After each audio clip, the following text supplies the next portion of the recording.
आपला जो विषय होता त्या विषयाकडे घेऊन येत आहोत. सर, एकंदरीत आता जे गायन आहे हे गायनातून विविध विषयांना हात घातला जातो, बरोबर, की वाईट गोष्टी समाजामध्ये घडत असतील तर त्याच्यावर सुद्धा एक विडंबनात्मक काव्य म्हणा किंवा गाणी म्हणा त्याच्यावर रचले जातात. महागाई असेल, भ्रष्टाचार असेल किंवा इतर कोणत्याही बाबीवरून तशा प्रकारे गाणी रचली जातात. चांगल्या गोष्टींचा सुद्धा त्या ठिकाणी एक पुरस्कार म्हणा किंवा एक गाण्यातून शब्द सुमणे त्यावर उधळले जातात. त्याविषयी तुम्ही काय सांगा? हां, नाही, असे जर पूर्वीपासूनच म्हणजे 60व्या दशकापासूनच महागाईवरती किंवा सामाजिक या बऱ्याचशा बांधिलकीवरती गाणी निघत म्हणजे तयार झालेली आहेत. बरीचशी गाणी आहेत, जसं बाकी कुछ बचा तो महंगाई मार गई, महंगाई डाइन बन गई, अशा बरेचशा प्रकारची गाणी आहेत. आणि त्या गाण्यातून समज प्रबोधन पण होतं. खूप कसं आहे, पूर्वीचे जे लेखक होते, गायक होते, संगीतकार होते, त्यांचं एक मर्म होतं आणि ते एक स्वतःला त्याच्यामध्ये वाहून देत होते, झोकून देत होते.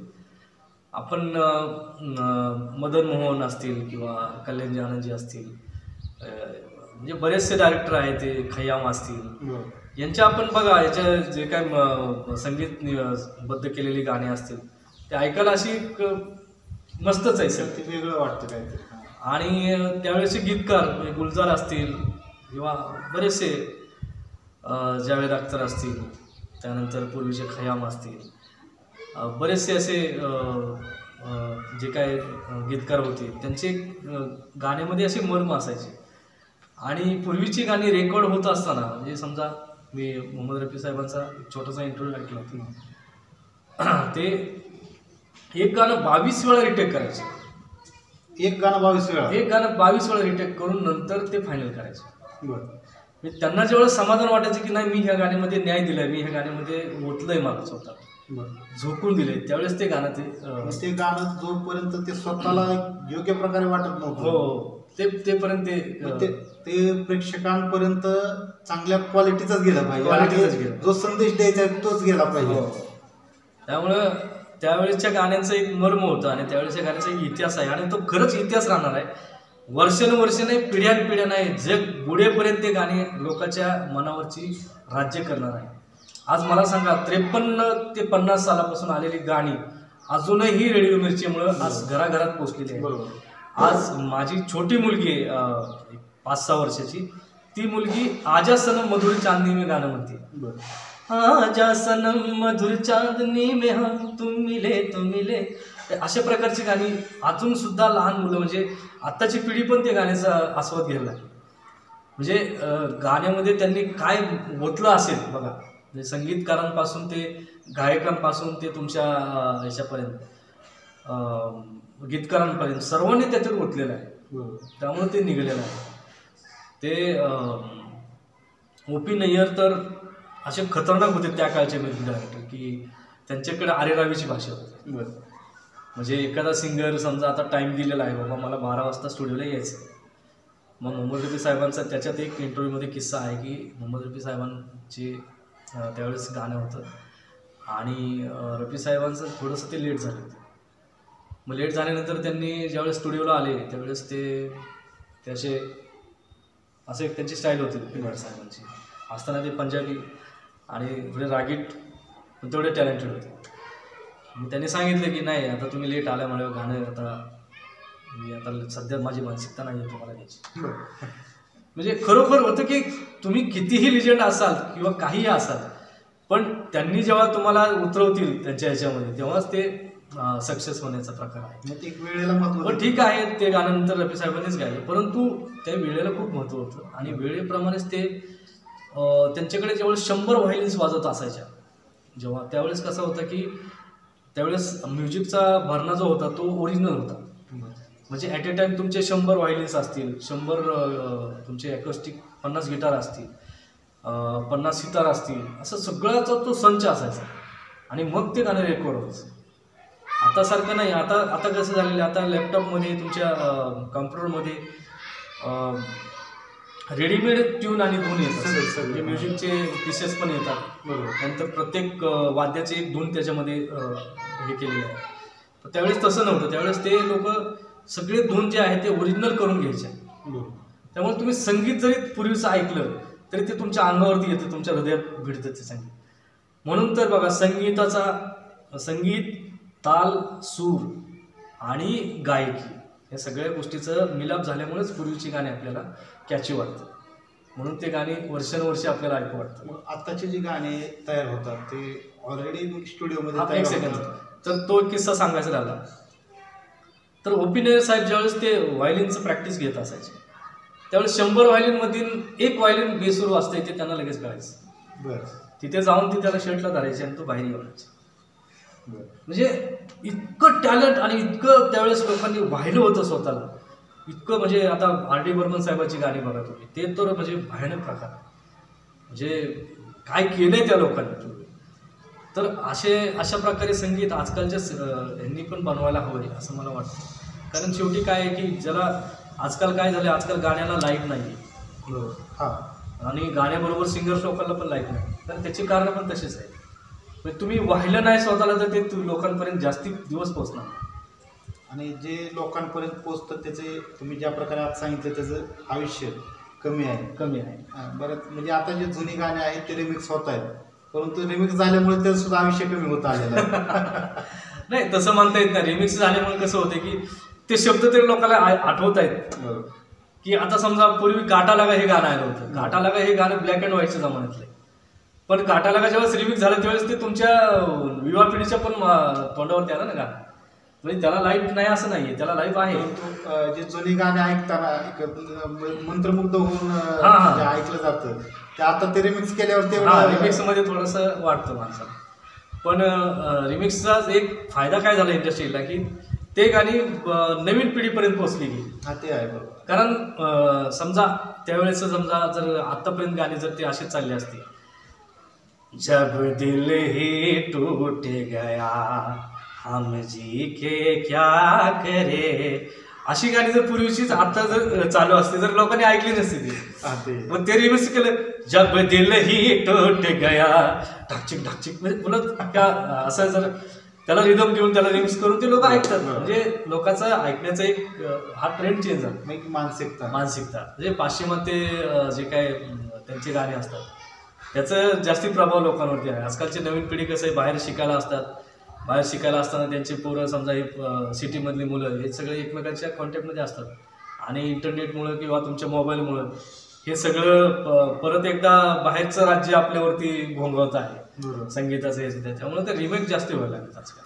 परंतु सर आता ज्या प्रकारे ह्या क्षेत्रामध्ये आता तुम्ही सांगितलं की एकंदरीत जेवढा काही लवाजमा होता, एक जे सिंगर जुने काळाचे होते तर लवाजमा वापरत असताना पूर्वीचा लवाजमा आणि आत्ताचा जो ते इन्स्ट्रुमेंट सर्व जे तयार होते त्यामध्ये त्यावेळेस विरोध हा झालेलाच असणार आहे की एकंदरीत ते इन्स्ट्रुमेंट येणार. हो. ते जी ओरिजिनॅलिटी आहे बरोबर ती कायमची टिकून राहील का नाही त्यासाठी. हा नाही, कसं झालं माहिती आहे का, काळानुसार प्रत्येक गोष्ट बदलते असं म्हणतात. म्हणजे पूर्वी जे असेल ते आता राहील हे कोणी सांगू शकत नाही. म्हणजे आता बघा ज्या त्यावेळेस तो काळ बदलत जातो. म्हणजे जर विचार करायला गेला पूर्वी आपले टेलिफोन असायचे, टेलिफोनचे परत पेजर आले, पेजरच्या नंतर मोबाईल आले, मोबाईल नंतर आता परत काय केलेलं सांगता येत नाही. जसं घड्याळचं आहे, म्हणजे घड्याळ बदलत गेलं, आता घड्याळ कोणी शक्यतो वापरत नाही. असं एक ते वेगवेगळे प्रकार ते बदलत राहतात. मग आता कसं झालं की काळानुसार आणि लोकांच्या डिमांडनुसार, म्हणजे आता काय झालं की पूर्वीचे शोचे जे बजेट्स असायचे ते एकदम हाय लेवलला असायचे. म्हणजे थोडक्यात आता तुम्ही काय करा, आता माझी मुलाखत चालू असताना ज्यावेळेस मी याचा उल्लेख केला त्यावेळेस माझं एक क्लिप तुम्हाला मी देईल, ती फक्त प्रेक्षकांना दाखवा. मी एक पुण्यामध्ये गणेश कला क्रीडाला आबा बागुल साहेब त्यावेळेचे महापौर त्यांनी आम्हाला संधी दिली होती. तर तो आम्ही 150 कलाकार घेऊन तो कार्यक्रम केलेला आहे. म्हणजे फिल्म इंडस्ट्रीमधले R.D. बर्मन साहेबांबरोबर, कल्याणजी आनंदजी बरोबर ज्यांनी कामं केलेली आहेत असे दिग्गज कलाकार, वादक कलाकार घेऊन आम्ही तो कार्यक्रम केला होता. तर त्या कार्यक्रमाची झलक तुम्ही जर प्रेक्षकांना दाखवली तर मला खूप आवडेल. अवश्य मित्रांनो, ते झलक तुम्हाला तुमच्या स्क्रीनवर दिसत असेल. धन्यवाद सर. तर सर एकंदरीत आता तुम्ही एक जे महत्त्वाचे जे गायक आहेत, ज्या प्रकारे आता तुम्ही कुमार सानूंचं नाव घेतलं किंवा असे इतर आशा भोसले आहेत, लता मंगेशकर आहेत, म्हणजे हे एक नावाजलेल्या पट्टीतले आहेत. त्यात इतरही बरेच आहेत, उदित नारायण असतील. तर यासोबत तुम्ही मला कधी काम करण्याची संधी मिळालेली आहे का? हो, मला मिळाली सर संधी. कुमार सानू साहेबांसोबत मला उदयपूरला संधी मिळाली. उदयपूरला आम्ही कार्यक्रमात गेलो होतो. आमचा पुण्यातील ग्रुप होता आणि पुण्यातील ग्रुपचा आमचा कार्यक्रम आणि त्यांचा कार्यक्रम एकत्रच होता. त्यामुळे त्यांची 2 गाणी असायची, आमची 2 गाणी असायची. मग त्यावेळेस मला त्यांच्याबरोबर स्टेज शेअर करायची संधी मिळाली. ते कॉम्पिटिशन होतं का कसं? नाही, कॉम्पिटिशन नव्हतं, पण असं एक आमचा नवीनपणा होता, नवीन प्रयोग होता आणि त्यांचा एक असं जुने प्रकारची गाणी, असं एक मिलाप होता आमचा. त्यामुळे त्यांच्याशी स्टेज शेअर करायला संधी मिळाली. त्याच्यामध्ये काही फोटोज पण मी टाकलेले आहेत. त्यानंतर सुदेशी भोसले साहेबांसोबत तर मी 2 वर्ष काम केलेलं आहे. त्यांचं काय सगळे बरोबर आम्ही 50 ते 100 प्रयोग आम्ही एकत्र केले. आणि त्याचप्रमाणे सुरांची देवता म्हणतात, सुरू की देवी म्हणतात मुंबईमध्ये किंवा महाराष्ट्रामध्ये, साधना त्या सरगम यांच्यासोबतही मला बरेचसे कार्यक्रम करण्याची संधी मिळाली. कल्याणजी आनंदजी त्यावेळेचे म्युझिक डायरेक्टर, त्यांचा मुलगा दिनेशभाई शहा, रमेशभाई शहा यांनी पण मला बऱ्याचशा कार्यक्रमामध्ये गाण्याची संधी दिली त्यांच्या ह्याची. त्यावेळी मला स्वतःला एक समाधान होतं. सर, एकंदरीत आता जो तुम्ही त्यांच्यासोबत काम करण्याचं सांगितलं, तर ही जी गाणी आहेत, ही गाणी लिखाण करत असताना सुद्धा तुम्ही समाजाच्या अशा कोणत्या भागांचा विचार करून त्याच्यावरच आपल्याला नेमकं हे शब्द लेखन करायचं आहे किंवा त्याच्यावरच हे गीत लिहायचं आहे, असा कोणता असा विचार असतो का की बाबा या ठिकाणी ह्या भ्रष्टाचारावर, महागाईवर किंवा चांगल्या गोष्टीवर लिखाण करायचं, म्हणजे नेमकं विचार काय असतो? नाही, काय होतं, ज्यावेळेस चित्रपट म्हणजे एखादा चित्रपट म्युझिक डायरेक्टरसमोर ठेवला जातो की माझं असं कथानक आहे, बरं, आणि त्या कथानकाला अनुसरून मला गाणी करायची, तर त्याच प्रकारे ज्या चित्रीकरण जसं केलेलं आहे, ज्या चित्रपटात जे काही कॅरेक्टर्स आहेत किंवा जे काही रोल्स आहेत, त्याप्रमाणे त्या स्टोरीला मॅच होईल असे गाणी तिथे सादर. आणि पूर्वीपासूनच आपण बघितले आहे चित्रपटांमध्ये शक्यतो भ्रष्टाचार, त्यानंतर सामाजिक बांधिलकी जपणारी असे बरेचसे विषय आपण दाखवतो. त्यामुळे ते त्यानुसार त्या गाण्याचं लिखाण केलं. ज्या प्रकारे सर सामाजिक क्षेत्रावर म्हणजे ते तुम्ही चित्रपटात जे कथानक आहे त्या कथानकानुसार तुम्ही हे सांगितलं की तशा प्रकारे त्याचं त्या गीतांचं सुद्धा लेखन केलं जातं. सामाजिक क्षेत्रामध्ये वावरत असताना सुद्धा ते गीतं सुद्धा चांगल्या प्रकारे समाज जीवनावर ते परिणाम करतात. परंतु सर यामध्ये एक गायकाचा एक महत्त्वपूर्ण रोल असतो की त्याचं सादरीकरण करणं. तर सर सादरीकरण करण्यासाठी ज्या गायकांची निवड केली जाते, तर असं असतं का की बाबा ते गाणं मला मिळालं पाहिजे, तुला नाही मिळालं, म्हणजे असं काही गायकांमध्ये? कारण की बऱ्याच आता कसं आहे, गायक बरेच फिल्म इंडस्ट्रीमध्ये, चित्रपटसृष्टीमध्ये बरेचसे गायक आहेत. संगीताचं क्षेत्रच असे ना साहेब की त्याच्यामध्ये प्रत्येकाला वाटतं की मला काम मिळालं, कारण हे एक ग्लॅमर आहे. आणि ग्लॅमर असतानाच ह्याच्यामध्ये तुमची काही क्षणात तुमची प्रगती होऊ शकते आणि काही क्षणात तुमचं नाव होऊ शकतं. तो एक प्रकार आहे. त्यामुळे गाणं हे मिळत असताना किंवा मिळवताना खूप म्हणजे धावपळ बनण्यापेक्षा खूप धडपड असते. आणि तुम्ही बघितलं असेल म्हणजे आता मुंबईला स्ट्रगल करणारे इतके मुलं आहेत, म्हणजे साधारण रोज 2-2 हजार मुलं ट्राय करतात की आम्हाला गाणी मिळायला पाहिजे. आता स्क्रॅप रेकॉर्डिंग गायला जातं. आता आम्ही काय करतो, आम्हाला पण मुंबईला काही संधी मिळायची, आम्ही स्क्रॅप रेकॉर्डिंग करायची. स्क्रॅप रेकॉर्डिंग याचा अर्थ असा असतो की आपण ते गाणं गायचं, त्यानंतर ते गाणं पार्श्वगायकाकडे जातं, म्हणजे ज्यांना ते गाणं दिलं त्याला, म्हणजे त्याला ते चाल आणि त्याला ते सगळ्या गोष्टी ॲटोमॅटिक लक्षात येतात. म्हणजे थोडक्यात आता समजा अभी मुझ में कहीं बाकी थोडी सी है जिंदगी, मग ते गाणं स्क्रॅप रेकॉर्ड होतं आपलं. मग स्क्रॅप रेकॉर्ड म्हणजे तिथे आमच्यासारखे नौके सिंगर किंवा स्ट्रगल करणारे सिंगर वापरले जातात आणि मग ते गाणं त्यांना जातं, किंवा मग राहत फतेह अली खान साहेब असतील किंवा अजून काही सिंगर असतील त्यांना ते गाणं दिलं जातं. पण एक आहे की गाण्यासाठी संघर्ष करावा लागतो. हे काही पूर्वी जमान्यापासून आलेलं आहे. लता दीदींनाही संघर्ष करावा लागला, सुमन कल्याणपूरकरजी यांनाही संघर्ष करावा लागला. आशाताई भोसले अशा सगळ्यांना संघर्ष करावा लागला. कारण त्यांचे इतके चांगले आवाज असतानाही एक गाणं मिळवण्याची धडपड किंवा संधी. आता पूर्वीचं असं असायचं की लता दिदींनी जे गाणे गायलेले आहेत त्या गाण्यावरून चित्रपट हिट व्हायचे. म्हणजे काहीतरी त्यांच्याकडे होतं, त्यामुळे त्यांच्याकडे असे दिग्दर्शकांचे रीग लागायचे. काही वेळेस लता दिदींच्या तारखांना मिळाल्यामुळं ते गाणं दुसऱ्याला जायचं आणि तेच सिंगर गाणायचे.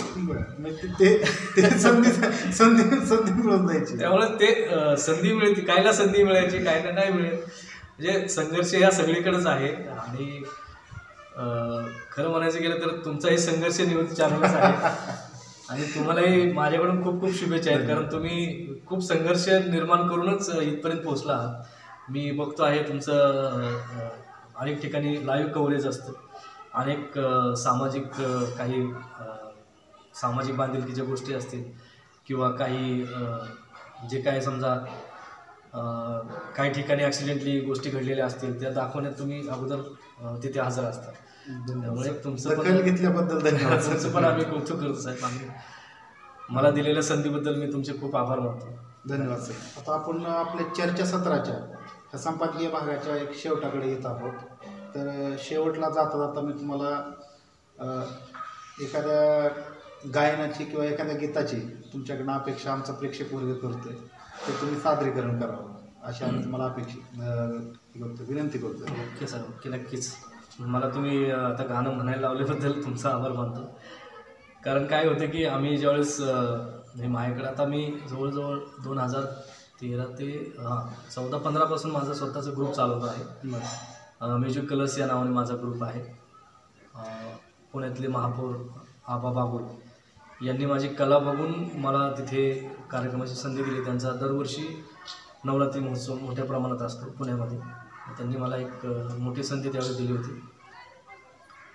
त्यांनी माझ्यातले एक कलाकार पाहिला होता आणि प्रवीण म्हणे तू इतर त्यांच्या ग्रुपमध्ये गाण्यापेक्षा तू स्वतःचा ग्रुप तयार कर, तुला पूर्ण सपोर्ट करतो. तर त्यांनी त्यावेळेस माझं पूर्ण मार्केटिंगची जबाबदारी त्यांनी माझी घेतली होती आणि पूर्ण पुण्यामध्ये माझ्या नवीन कार्यक्रमाचे सगळे पोस्टर्स पूर्ण पुण्यामध्ये लावले होते. आणि स्वतः त्यांनी मला गणेश कला क्रीडामध्ये पैसे देऊन कार्यक्रम करण्याची संधी दिली. ते माझं खूप मोठं एक गोल्डन चान्स होता आणि तो चान्स मी एकदम परफेक्ट हे करून टाकला. तर त्यावेळेस माझी एक ओळख होती की हा एक सुफी सिंगर आहे. सुफी यानी की सुफी सिंगर म्हणायचं असलं तर ते एकदम त्यासाठी सुफी सिंगर्सला उर्दू येणे किंवा हिंदीचं नॉलेज असणे किंवा गाण्यातलं क्लासिकलचं थोडं नॉलेज असणे या सर्व गोष्टीची गरज असते. तेव्हाच तो सुफी सिंगर म्हणू शकतो. कारण सुफी म्हणजे कसं असतं की त्याची गाणी सगळे हाय नोटचे असतात. म्हणजे साधारण आपण एक काळे 1मध्ये गाणं बनवत असेल तर ते काळे 2मध्ये 3मध्ये अशी गाणी ते बनवत असतात आणि ते सगळे इबादत करणारे गाणे असतात. म्हणजे डायरेक्टली ईश्वरांची प्रार्थना करण्यासारखी गाणी असतात. जसं मी ते ख्वाजा मेरे ख्वाजा मगाशी बोलत होतो तर त्याप्रमाणे मी त्यावेळेस गाणे गायचो आणि मला त्यावेळेस एका गाण्याला खूप लोक डिमांड करायचे. ते गाणं फक्त मी सादर करण्याचा प्रयत्न करतो. राहत फतेह अली खान यांचं ते खूप छान असं गाणं आहे. उड़ने लगा क्यों मन बावला रे, आया कहाँ से ये हौसला रे, ओरे पिया है ओरे पिया, ताना बाना बुनती हवा है बुनती हवा, बूंदे भी तो आए नहीं बाज यहाँ है, साजिश में शामिल सारा जहां है, हर जर्रे जर्रे की ये इल्तिजा है, ओरे पिया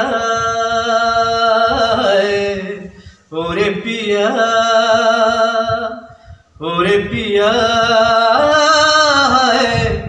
ओरे पिया ओरे पिया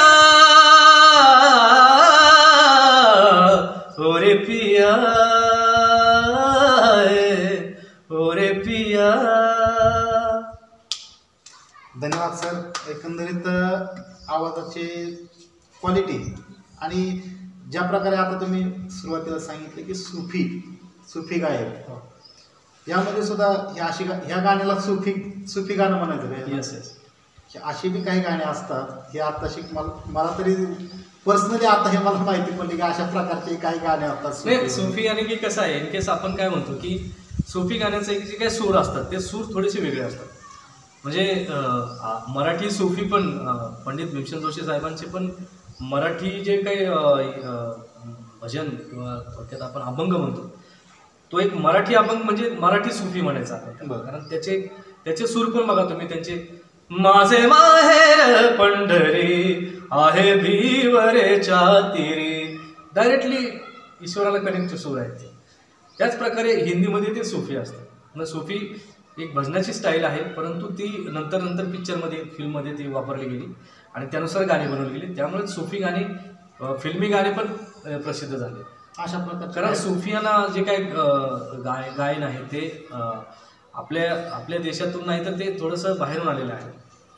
परंतु आपल्या देशात ही पूर्वी बरेचसे उस्ताद होऊन गेले. आपल्या देशामध्ये बरेचसे घराणे होऊन गेले गायकीचे घराणे, उस्ताद अली खान असे बरेचसे घराणे होऊन गेले. तर त्याच टाईपचं ते पण पूर्वी सुफी गात होते. म्हणजे त्यामुळे आपल्या देशात पण सुफी कलाम सुरू झाले. म्हणजे थोडक्यात ते उर्दूमध्ये त्याचा जास्त वापर होतो, उर्दूचा वापर होतो. आणि म्हणूनच माझी आजकालच्या जे काही सिंगर्स आहेत त्यांनाही माझी विनंती आहे की त्यांनी शक्यतो गाणे ऐकताना व्यवस्थित ऐकावी, गाण्याचे शब्दोपचार व्यवस्थित करावे. कारण गाण्यामध्ये नुसतं गाणं आणि नुसता आवाज नसतो, तर त्याच्यामध्ये शब्दही महत्त्वाचे असतात. आजकाल मी बघतो, आता मी बऱ्याचशा पोरांना आजकाल नवीन पिढीला सांगतो की नाही, तुम्ही गाणे व्यवस्थित ऐका. कारण ऐकण्यासारखं दुसरा कोणताही गुरु नाही. तुम्ही गाणे व्यवस्थित ऐका, लाईन टू लाईन ऐका, शब्द टू शब्द ऐका, नक्कीच तुमचं शब्द उच्चार हे सगळे क्लिअर येते. नुसतं आपलं गाणं ऐकायचं आणि गायचं आणि ते स्टेजवर गायचं आणि मी गायक झालो किंवा मला सगळं येते असं म्हणण्यापेक्षा त्याच्यामध्ये उतरा तुम्ही, त्याच्यामध्ये थोडासा अभ्यास करा, नक्कीच तुम्हाला चांगलं यश मिळेल. कारण माझं म्हणणं असं आहे की करमाळा लेवलला काम करणारे जे सिंगर्स आहेत आजकालचे किंवा गायक आहेत, त्यांनी त्यांची प्रगती करण्यासाठी थोडासा अभ्यास करण्याचीही गरज आहे. जे थोडक्यात आपण उर्दूचा अभ्यास करायला पाहिजे किंवा जर तसा अभ्यास नसेल तर तुम्ही थोडंसं त्याच्या गाण्यामध्ये उतरा, त्या गाण्याचा मर्म समजून घ्या, त्या गाण्याचा अर्थ समजून घ्या की एखादं गाणं सिंगर्सने गायलं तर त्याचा अर्थ काय होतोय आणि त्या गाण्याच्या अर्थाचे शब्द, ते शब्द व्यवस्थित ऐका. कारण खूप छोटे छोटे असे नुस्खे उर्दूमध्ये. म्हणजे आपण असं जर म्हणायला गेलो, मुझे कुछ भी गम नाही, म्हणजे आपण मुझे कुछ भी गम नाही हे बोलून गेलो, पण ज्यावेळेस शब्दात आपल्याला गायचं आहे कभी खुशी कभी गम, कभी खुशी कभी गम हे चुकीचं आहे. कभी खुशीवरती नुसका असल्यामुळे ते खुशी येतं, खुशी, आणि गमवरती पण नुसका असल्यामुळे ते गम येतं. म्हणजे हा एक त्या उर्दू आणि हिंदीमधला फरक आहे. त्यामुळे आताच्या सिंगर्स लोकांनी किंवा या लेवलच्या सिंगर्स लोकांनी जर पुणे मुंबईसारख्या ठिकाणी काम करायचं असेल तर या गोष्टीचं बारकावे पण लक्षात घेतले पाहिजे. नो डाऊट इथले पण कलाकार खूप छान आहेत, चांगले गातात, चांगले रेंज आहे, सगळ्या गोष्टी आहेत. परंतु ज्यावेळेस आपण शहराच्या ठिकाणी जातो त्यावेळेस तुमच्याकडे लोक एक चांगल्या दृष्टिकोनातून बघतात. म्हणजे तुम्हाला सगळ्या कॅटेगरीमध्ये ते परफॉर्म करावं लागतं. त्यामुळं आम्हाला तर आम्ही असं व्हायचं की आमच्याकडे एक कव्वालीचा कार्यक्रम आम्ही करतो, कव्वाली आणि सुफीचा. आम्ही ज्यावेळेस मुंबईला जायचो, ज्यावेळेस अहमदाबादला जायचो, ज्यावेळेस आम्ही दुबईला जायचो कार्यक्रमाला, त्यावेळेस लोक आमचं नाव वाचायचे, प्रवीण आवचं, संदीप पंचवाटकर, आशिष देशमुख, अशी नावं वाचायची. आणि ते एकदम असे खिन्न व्हायचे की अरे ये कव्वाली क्या करेल. तर काय होते की तुम्ही नुसत्या नावावरती जाऊ नका, तुम्ही आमचा अभ्यास बघा. आम्ही जे वाहिले, आम्ही जे कष्ट केले, म्हणजे आता म्हणायला गेलं तर माझं आता 22 वर्ष झाले या करिअरमध्ये आहे, या क्षेत्रामध्ये आहे. आणि खूप मी चढ उतारही पाहिले, वाहवाही पाहिले, परंतु कधीही मी डोक्यात हवा जाऊ नका. मी अजूनही जमिनीवर आहे आणि जमिनीवरच राहायचं आहे, सगळ्याला जमिनीवर राहायचं आहे शेवटी. त्यामुळं ते कव्वाली आहेच, खाली हात आहे, खाली हात आहे. तर त्याप्रमाणे आपल्याला सगळ्यांना शेवटी जमिनीवरच जायचं आहे. त्यामुळे सगळ्यांनी कृपा करून जमिनीवरतीच राहा, अभ्यास करा, चांगली प्रगती करा, चांगले गायक व्हा आणि चांगलं स्वतःचं नावाबरोबर आईवडिलांचं नावही रोशन करा. व्यसनाच्या आधी जाऊ नका, कारण कला क्षेत्रामध्ये व्यसन खूप एक पॅशन म्हणून सध्या सुरू आहे. त्या गोष्टीपासून दूर राहा, हे एवढीच माझी सर्वांना विनंती आहे. तर प्रेक्षकांनो, हे होते पार्श्वगायक प्रवीण कुमार अवचर, ज्यांनी संगीत क्षेत्रामधील चढउतार आणि त्यांची करिअरची सुरुवात कशा प्रकारे झाली हे त्यांनी आताच आपल्याला एक पूर्णपणे विश्लेषणात्मक सर्व काही माहिती सांगितली. त्याचबरोबर नवीन गायक तयार होत असतील त्या गायकांसाठी सुद्धा त्यांनी एक महत्त्वाचे सल्ले दिले आणि त्यांच्या आवाजातून सुद्धा ज्या प्रकारे एक नवीन गायकांना प्रेरणा घ्यावी अशा प्रकारचा तो आवाज त्यांनी त्या ठिकाणी सादरीकरण करून दाखवला. असे प्रवीण कुमार अवचर आज आपल्या संघर्ष न्यूज सोलापूरच्या स्टुडिओमध्ये लाभले. त्यांनी स्टुडिओमधून वेळात वेळ काढून या ठिकाणी एक आंतरराष्ट्रीय दर्जाचे पार्श्वगायक प्रवीण कुमार अवचर यांनी जो आम्हाला या ठिकाणी वेळ दिला त्याबद्दल सर आम्ही संघर्ष न्यूज सोलापूरच्या वतीनं आपलं मनपूर्वक आभार मानतो. धन्यवाद सर. धन्यवाद सर. मी पण संघर्ष न्यूज सोलापूरचे आणि सिद्धार्थ वाघमारे साहेब तुमचे पण मनापासून आभार मानतो मला इथे संधी दिली. थँक्यू. Okay sir.